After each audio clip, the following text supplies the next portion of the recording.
ใช้เอามาเบิ่งอันใบกวดใบเบิ่งดูเป็นอะไรขออนุญาตเบิ่งน้ำมันดูน้ำซุปก่อนพี่น้องเนาะเล็กใบได้เอาว่าไอโกเบิ่งอันนี้สองใบใบนึงใบหักห้องใบแข็งๆนี่เลยตอนขวางตัวบ่แม่นี่พี่น้องเนาะเห็นเท่าหนาเลยเนาะ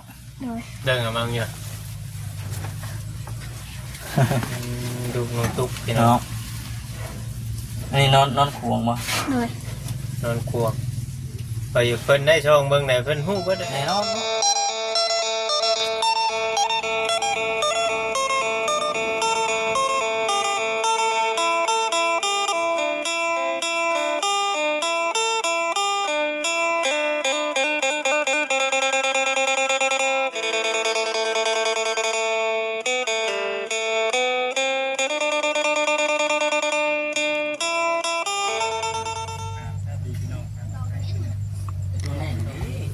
พี่น้องเนาะมื้อนี้ก็ถือว่าท้องผ้าอยากแจ่มใสอยู่ได้พี่น้องมื้อนี้แต่ว่ารุ่นเบิ่งตอนสีบายๆพี่น้องเนาะว่ามันสีตกคือตอนเมื่อก่อนบ่นะเมื่อวานนี่นั้นช่วงประมาณ4 โมงแรงนี่แหละพี่น้องเนาะบอกคำเกี่ยวเข่าผู้นี้ทำเข่าตกจนฮอด4 โมง5 โมงแต่ว่ามื้อนี้ก็เบิ่งในโทรศัพท์เนี่ยมันสิอยู่ในประมาณ 85% นี่แหละผลรุ่นเบิ่งว่ามันสิตกบ่นะพี่น้องเนาะทักทายสบายดีเด้อพี่น้องเด้อเนาะมื้อนี้ก็คือเก่าเดินทางมาบ้านน้องตุ๊กมื้อนี้ชาลี่ได้เนี่ยชาลี่อยู่ยังกันนี่น้องกระตุกเหมือนไงที่นอนใหม่อีกว่านี่ที่นอนหมูเด้งอีกเด้งสบายดีเด้อน้องตุ๊กสบายดีเราติดไม้ให้แน่บัดติดไล่ได้บัดให้เข้ามามื้อนี่สาบุญอ๋อเพิ่นหายกับมือบ่เลยคือได้ข่าวว่าไปผ่าท้องบ่ยังไม่ไปบ่ไปหาหมอไปตรวจเบิ่งซื่อบ่ไปตรวจมาซื่อผู้หญิงบ่คือผู้ชายเฮ้ยมาสิใช่ก็แม่นผู้หญิงก็แม่นดินี่บัดนี้มั่นใจ 100% ว่าผู้หญิงแต่ว่าถ้าจะให้มั่นใจแท้ๆนี่ต้องรอให้คลอดออกมาก่อนจังหู้เนาะแน่ยิงเพิ่นว่ะหักแน่เพิ่นหน่อยดิแน่เป็นได้เจ้าอยากได้ผู้หญิงบ่คือผู้ชายเอาวัดเนี่ยอะไรก็ได้ผู้ชายก็ได้ผู้หญิงก็ดีสิปากชิปเนาะถ้าเกิดมาอะไรผู้หญิงก็เอาผู้ชายก็เอาเนาะน้องจุ๊กฝนไม่ตกมาทางผมคืนวานนี่ตกเจอตอนตกอยู่คืนนี้กับโบแห้งตกเงียบๆยับเนาะแมนพอดีเป็นตมไปยะมาไปนี่เป็นแม่คนเนาะแม่เป็นอะไรน้องชายบ่อยู่บ่มื้อนี้กันเคยไปขุดแง่ไปขุดแง่ทางใดน่ะทางดงหูไปกับใครไปกับลุงเอาเพิ่นบ่ได้ไปเฮ็ดเวียกบ่ฝนตกได้หยุดก่อนฝนตกเมื่อวันก็เลยพากันไปขุดแง่เพราะมันตกทางหลุมอึนี่บ่ไปตกมาหมดพี่คำบอกมาที่นอนไผชื่อให้สาวบุญชื่อมากินนี่บ่ชื่อมาแต่มือที่ว่ามื้อนั้นเห็นบ่แม่นจนนอนใช่ว่าสิรถแม่ดีกว่านี่เนาะแน่บ่ตอนข่อยเข้ามาช่วงวางเดือนไหนก้อนน้องตุ๊กประมาณเดือนหาเนาะเดือนหายังบ่ได้เฮ็ดได้นี่นะตอนน่ะเข้ามาตอนน่ะรอบนี้พ่อเพิ่นอยู่เฮือนใหญ่พุ่นแหละหลายคนกำลังหาหน่อไม้น้ำมันมาแกงตอนน่ะมื้อนี้ได้ยังกินข้าวมื้อนี้แกงหน่อไม้บ่ยังบ่มีครับแกงหน่อไม้อยากเห็นแง่ดิเนาะแบบได้แง่นี่แบบได้แง่นั่นตุ๊กนางก็มู้แล้วเจ้ายังบ่เคยเห็นบ่นางออกในลำคือว่าสาวผู้ไทยไปคุดแง่หูดไปทั้งมาแง่แท้มีเห็นตัวมันคือกระปอมนี่บ่มันคือกระปอมกาไข่บูนะฮะเป็นได้ไปหาหมอได้เป็นได้ความรู้สึกจะเมื่อวานนี่ไปแต่9 โมงมาหาโมงแรงอ๋อตุ๊กมันโดดบ่หลายคนหลายเราคิวบ่แม่น คือว่าหายของใจแล้ววันนี้เนาะได้ แล้วอันเพิ่นเอายาบำรุงให้อยู่บ่ ยัง บ่ได้ให้บ่ เพิ่นเลยว่าคันเจ็บท้องคันนี้นะสิเอายาให้นะคะ อืมแต่ว่าเมื่อวานเนี่ยแค่ว่าไปเอ็กโกเบิ่งว่าผู้หญิงผู้ชายเชื่อ แม่น ไปอัลตราซาวด์เบิ่งเนาะ ไป แห้งดี เพราะว่านี่เบิด200,000ซาว เพิ่นว่าไล่ประมาณจักเดือน หาเดือนเขา6 เดือน สิเข้า6เดือน เดือนหัว อ่านก็ว่า เนาะยังว่า4เดือนอยู่ดิ ไปเบิ่งท้องนี่ประมาณนี้ได้บ่หา6เดือนนี่ได้บ่ เพิ่นว่ายัง4เดือน5เดือนแต่มันสิเข้ามันสิเหยียบ6เดือนนะ พวกหมอเบียดก็เพิ่นเว้ายังนอกกันนอนพังหั่นแหละบัดนี้เพิ่นแปลสุพังว่าเขาถามว่าหมอถามเจ้าว่าเจ็บท้องอีบ่ บ่เข้าใจเพิ่นเว้าบ่ เลย อืม เพิ่นอู้ได้สิเขาจะจุ๊บเก็บข้าวอีหยัง เพิ่นคุยกันเพิ่นเป็นหมอลาวเวียด แม่น แม่ และเพิ่นมาเป็นมันสิมีลามเว้าภาษาให้เขาฟังอีก แม่ แปลภาษาลาวให้เขาฮู้ ผู้ชายคนหนึ่งมันยิงคนหนึ่งในอยู่หั่นน่ะ โอ้เพิ่นคุยกันอะไรเว่าภาษาเวียดนี่โหนี่แน่แหละบ่จ้างหยังเจ้าน่ะ เลย นอนฟังซื่อ เดี๋ยวเขาถามเอ้ยนะหยังเอ้ยแล้วบอกว่าเราแปลสุภาพว่าเจ็บท้องอยู่บ่ โอ้เพิ่นคุยกันเป็นภาษาเวียดแหละบัดนี้เพิ่นเว่าให้เจ้าฟังว่าเจ้าน่ะเคยเจ็บท้องอยู่บ่ที่ผ่านมาน่ะ โดยน้องก็นั่งพังหันแหละ เมื่อคืนนี่บ่ได้เจ็บบ่ข้าไปกวดเนี่ยยังบ่ได้เจ็บเลย ผลเสียนท้อง เพิ่นเชียนท้องให้ เลย เพิ่นหมุนเด้ชุกเพื่อน ไปเช่นแล้วกันว่าไปหาหมอเนาะมันก็มีวิธีของเพิ่นเนาะ แม่น เคยกลัวเขาบ่ได้ไปอยู่แบบธรรมชาติ บ่เจ้าบ่ได้ไปนำบ่จากเมื่อวาน ไป3 คน อันบ่เซนมาแต่ผัวเจ้าไปเฮ็ดเวียกแล้ว เลย อืม ไป3 คนเมื่อวานมีบ่าวบุญก็ แม่นบ่ บ้าบุญเพยบ่ โอ้ย บ่ชาลี สาลี แม่น อ๋อ บ่สาลีบ่แสน อ่า แต่การนึกว่าบุญเพยเนาะมากันเนาะ เมื่อวานนี่น้องนั่งตามทางอ่ะตากายภาพ อืม บ่ให้เฮ็ดเวียกนักเฮาถือพาคาท้องเนาะ แม่น แบบ ล่ำ3 อย่าง 4 อย่าง ไม่อยากเพิ่นบอกมีหยังเลย โอ้ยแล้วก็ ฮะ น้ำตาลอ้อย อ้อย โอ้ย อ๋อ หัวแหงมักแล้วนะ ตะ กะ กี้เจ้ากินบ่ตะกี้น่ะ กิน แต่เพิ่นท่านน่ะบอกนะเคี่ยวเลย เลย ยำตลอดเลยดิ ผมอยู่กับปลาอ้อยเนาะ แล้วก็น้ำตาลแล้วก็ปลาทู นี่ปลาทูอีกบาท ของมักครับ ปลาทูแล้วก็ ใหญ่อีกอย่างหนึงมัน ลาบซีด หลับสิ้นมีแต่ของแซ่บ เนาะ แล้วก็ผักดอง ต้อง แม่ ค ดอง ำบ่ใช่ลาบซีน ๆ กัน จังว่านี่นะข่อยก็ยังบ่ ตอน จำ ไปเฮาเค บ่ ย ฮู้คือกันข่อยก็บ่เคยถือพา บ่ตามเคยลูกเมียเฮาคือบ่เลยกระลำเนาะจนเท่าได้ลูกออกมาบ่ได้เนาะ ผู้แรกถ้าออกลูกผู้แรก แม่น งัวแพ้ดิ ฮะ เขาแพ้ซิงงัว จะแพ้สิงงัว แม่น สิงงัวตัวน้อยก็แพ้แล้วเนาะ อ้อยใครอยู่นี่อ้อยนี่ได้กินดูได้สิขนมขลัมก็ได้อยู่นี่แต่ชีดงัวนี่ดิ เออ เพราะอีกอย่างก็หาเงินซื้อยากอยู่สินงัวก็ แม่น ซินห ต มู กล้ำนี่ ซินหมูนี่กินได้ สินหมูกินได้สินงัวกินบ่ได้ เลย แบบของธรรมชาติได้ค่ะกินยังไงค่ะหน่อไม้หน่อมันนี่กินได้เนาะ น้อยก็ทิศหนึ่งได้กินเท่าหนึ่งไป เพิ่นมากินเรื่อยดิ คือมีแต่เนี่ยเขาล่ำหลาใช่บัดมันมวน3อย่างเลยน้องตุ๊กเอ้ยบั มั ด นบ่จอยปัญญาบ่ปันนี้หน่อไม้ยังกะรับเนาะ หลายอย่างเลยเนาะ เลือดจางให้กินนั่นหลายตัว กันกินหน่อไม้หลายนะ แม่น โอ้เลือดจางบ่ยากดอกนั่นน่ะ กินเกลือ เกลือก็เข้มเลยเลือดเข้ม เข้าซื้อมาเลยบ่เขา แม่น นี่เข้าเพิ่นมื้อนั้นเบิดได้เนาะเองเนาะ แม่ ไปซื้อ เสียงรถไถมาไถหน้าพี่น้อง เจ้าไปชื่อบ่ แม่นไปซื้ออยู่ เท่าไรก็ขอหน่อย แสนเท่าไหร่วะแสน3 ๆอืม เฮ้ย140,000 เนี่ยเลยนะเดี๋ยว รถ นี้ รถไถนา โอ้มันขายอะไรอ้อยบ่ แม่นดิเพิ่นสิไถมาฮอดบ้านน้องตุ๊กพี่จักกันนี่ เนาะเพิ่นออกมาพี่แล้วบ่ โอ้เด้น่ะแม่นอยู่คาเขต ไทย นะ นี่บ่ ไกลดีได้นี่บ่แม่นใกล้ได้นี่เพราะว่าเสียงยนต์ผู้ขึ้นรถไปผู้เกี่ยวผิด เกี่ยวมันนี่จุ๊บบ่ดำ เสียงยนต์มาได้ นี่แหละ ทางผู้ใหญ่เพิ่นก็ ปัญ ให้ หาทางเนาะ อยากให้อยู่กันแล้วเนาะ เพราะว่า นี่ นี่ คือ มัน ว่าเรื่อง เอ้ยน้องว่าอยากให้ไปอยู่ทางนี้เนี่ยมันบ่คักเนาะ มันบังโพด มันอยู่ในวะ มันบังโพด ตอนมุมไผ่กับบ่มีชิดว่าสิเวงให้เพิ่นผู้นี้ได้อันนี้น่ะ ดินนี่แถวเฮาอยู่ในแม่นเบิดได้นี่แม่นบ่ ว่าง่ายๆก็ขึ้นอยู่กับทางพลบง่ายผู้เดียว แถวทางนี้ก็แม่นบ่น้องตุ๊ก แม่ กวางอะดิเนาะ อืม สมพ่อมาตอนแรกปีกายนี่อ้อยกับอ้อยเนาะ เด้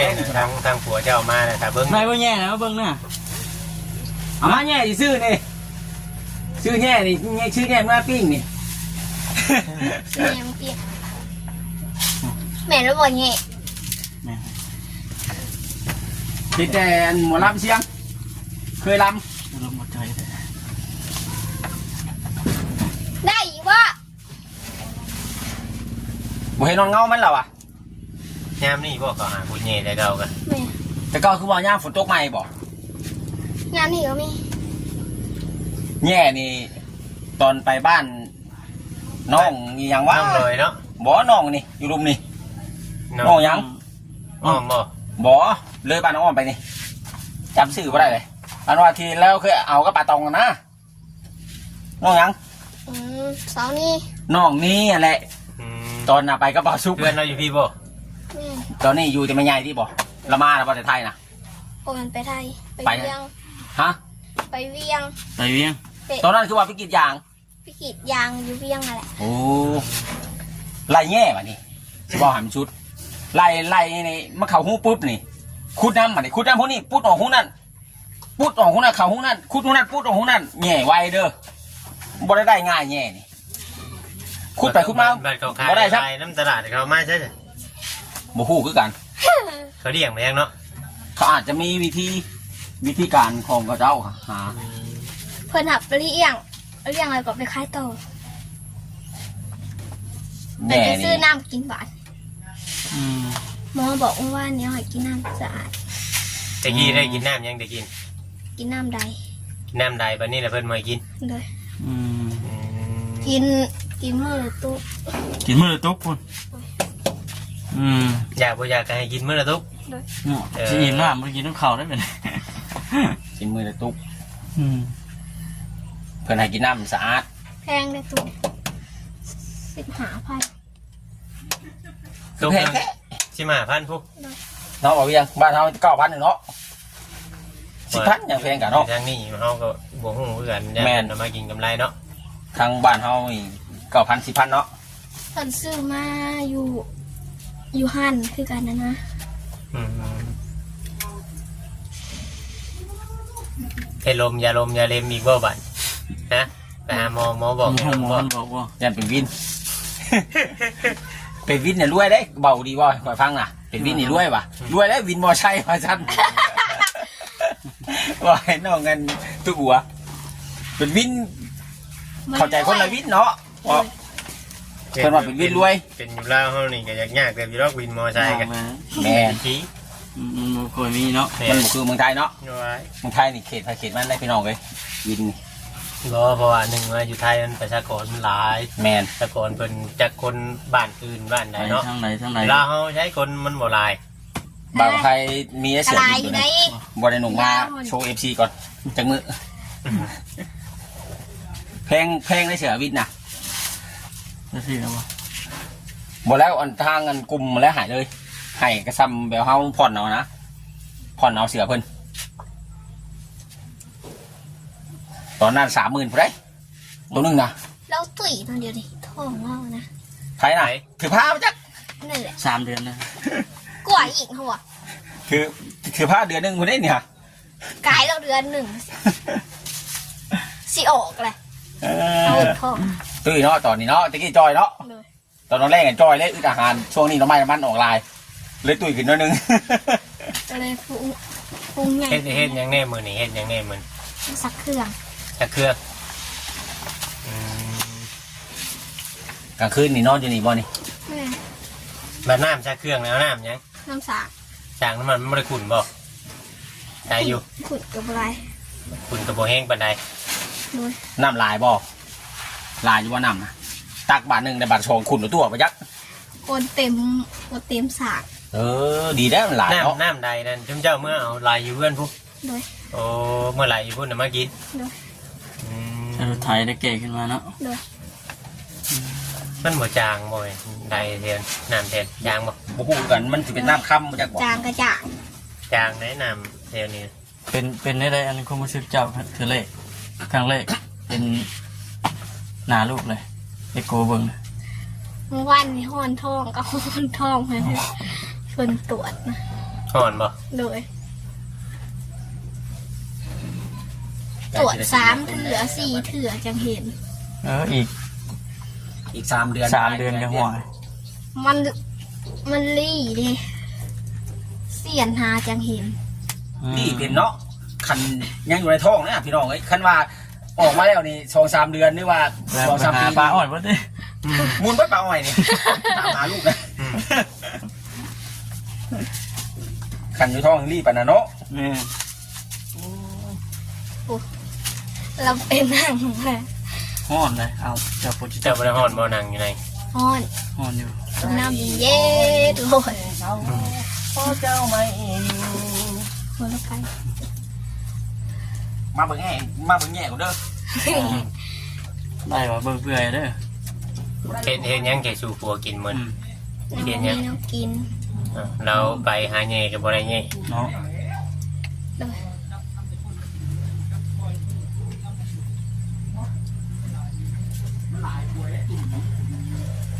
อยากกินน้ำเย็นเย็น อยากได้น้ำเย็นบ่มีไฟฟ้าแถวนี้เนาะ ย่างไปซื้อเรา ให้ผัวแหน่ไปก็ได้ แม่ ให้ผัวได้ไป แต่ผัวจะไป อืม อะไร เก็บไอ้เอาเงิน เก็บไปผักท้องมาดิ เงินนั่นบ่ โดย เงินที่ว่าบ่แสนเพิ่นเอาให้เมื่อวานนี้เด้เท่าไห อั ร่ นยังบ่ให้ อืม เพิ่นเก็บไว้ยามคลอด เพิ่นเก็บไว้บ่เพิ่นให้เบิ่งซื่อ โดย เออ เพิ่นเก็บไว้ยามคลอดเพิ่นว่า บัดคลอดลูกเนาะ โดย ทำไมน้ำเจ้าจังหน่อยยันว่ามันเบิดมันหยัง โดย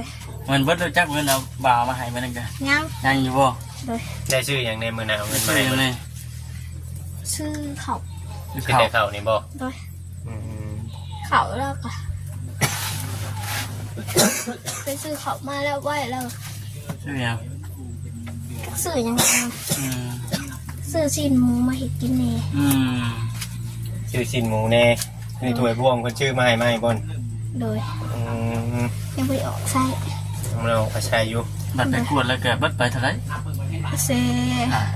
อืม 200,000เศร้า เนาะมันก็สิประมาณนี้ กันบอกแพงนะขอบอกอยู่แต่แถวเจ้านี่แหละ เออ แถว สิไปผ่าไว้นะกันเลยนะ ฝากยัง ผักท้อง ก็เห็นได้แล้วหันแหล้วเนาะ แม่ มันอยากแห้งดีเลย อยู่ทางนี้เห็นบ่ โดย อยู่พุ่นน่ะบ่ยากเนาะ อยู่ บ่ยากอยู่แถวชินุ่งห้อน่ะมันบ่ยาก น่ะ อยู่พุ่นบ่ เราผ่าในคลินิกนั่นเขาแห้งเพิ่นแห้งบ่ได้ถามหยังอีกบอกแค่ว่าเฮามีเงินไปฝากเนาะยังไง นอกไปเมื่อวานนี้ ก็ เพิ่นไว้ ด้บ่ ถามเลยได้ว่ากับปีกับปี อืม เพิ่นมีแต่เพิ่นว่าวัน16 ปี มีแต่ว่าทางน้ำหนักเบิ่งซื่อจ้างอยู่บ่น้ำหนักวานติดอยู่บ่บ่ได้ติดบ่ โดย แต่ช่วงที่ติดชิงแท้ เพิ่นว่าประมาณ16 ปีเพิ่นบอกว่า เพิ่นเข้าใจอยู่แล้วอยู่ลาวเฮาน่ะเพราะว่า เอาใส่ใบนี่ละ15 ปี มันบ่มีแต่เจ้า เพราะว่า หลายคนเนาะ หลายคนก็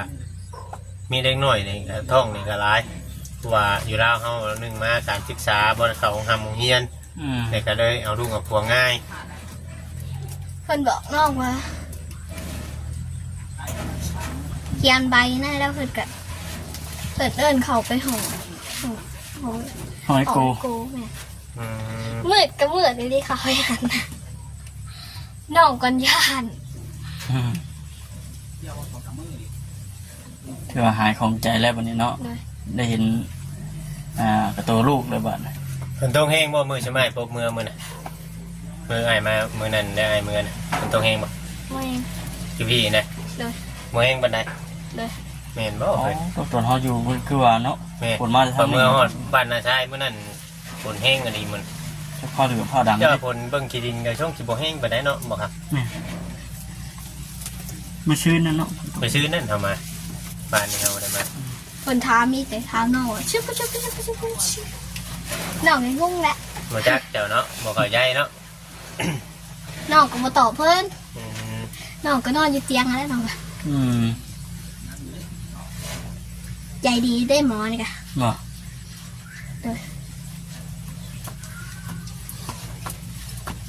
ไปถามโสอย่างไรเมื่อวานนี้มีแต่ถามว่าอยู่เมืองใดแข่งใด อืม แล้วก็ตอบเพิ่นล่ะติ เราก็ตอบสิเมืองแข่งสวรรณเขต เดี๋ยวเพิ่นว่าเป็นผู้หญิงเพิ่นว่าติ เลย อืมดีใจนำน้องตุ๊กพี่น้องเนาะว่าได้ลูกเป็นผู้หญิงเพิ่น เพิ่นมีแต่ถามว่า เจ้าน่ะนามสกุลจะซื้ออย่าง อืม น้องก็รู้และนามสกุลเจ้าเกิด2000ยังน้องก็บ่รู้ บ่จักครับ เพิ่นเขียนเบิ่งเพิ่นเอาใส่2000ยังแล้วใส่คนหลายแห่งดีเมื่อวาน บ่ คนหลุดลงคนหลุดตามกันกับไปหันก่อน อืม เมื่อวานหลุดตามกันได้เก่งแห่ง บ่ เห็นบอก บ่ปานบาบ่ได้มาครับ ย่านเอาไฟแล้วแต่วันนี้ อืม หลุดโก้กับหลุดเกไม่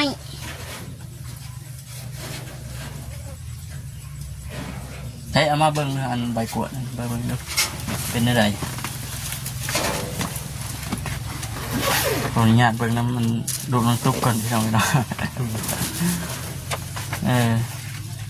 เป็นใบไหน เอาว่าอีโกเบิ่ง อันนี้สองใบใบหนึ่งใบหักห้องใบแข็งๆเนี่ย นี่เลยอืม ตอนขวางตัวน่ะ บ่ แม่ นี่ เปิดขวด พี่น้องเนาะเห็นเท่าหนาเลยเนาะ โดย เดินกับมังอยู่ดูน้องตุ๊กพี่น้อง เนาะอันนี้นอนขวงบ่ โดย นอนครัวไปอยู่เพิ่นได้ช่องเบิ่งไหนเพิ่นฮู้บ่ได้ แน่นอนเนาะ แม่แน่นอนได้กูมือ อืมเอาไว้บ้านดีใจปัญญังบัดนี้เนาะน้องไส้กับจอดน้องบ่รับเจ้าเมื่อคืนนี้ก็ได้เห็นหน้าลูกครั้งแรก นี่นะใบหักห้องบอก ฮะนี่แบบห้องเออ บัดนี้ ยังได้ บัดนี้เก็บไว้จับดีเห็นบัดเจ้าไปวันหน้าบัดยังก็ไปให้เพิ่นเบิ่งเพราะว่าเฮาเคยไปแล้ว สิไปห้องหมอเก่าแล้วมัน ไปห้องหมอเก่าป่ะ โดย เจ้าสิไปอีก ไม่ใช่